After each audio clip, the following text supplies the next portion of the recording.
Almighty God, Father of our Lord Jesus Christ, Maker of all things, Judge of all men, we acknowledge and bewail our manifold sins and wickedness, which we from time to time most grievously have committed, by thought, word, and deed, against thy divine majesty, provoking most justly thy wrath and indignation against us. We do earnestly repent and are heartily sorry for these our misdoings. The remembrance of them is grievous unto us. The burden of them is intolerable. Have mercy upon us.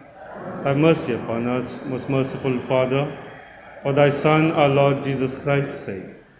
Forgive us all that is past, and grant that we may ever hereafter serve and please in newness of life, to the honor and glory of thy name, through Jesus Christ our Lord. Amen.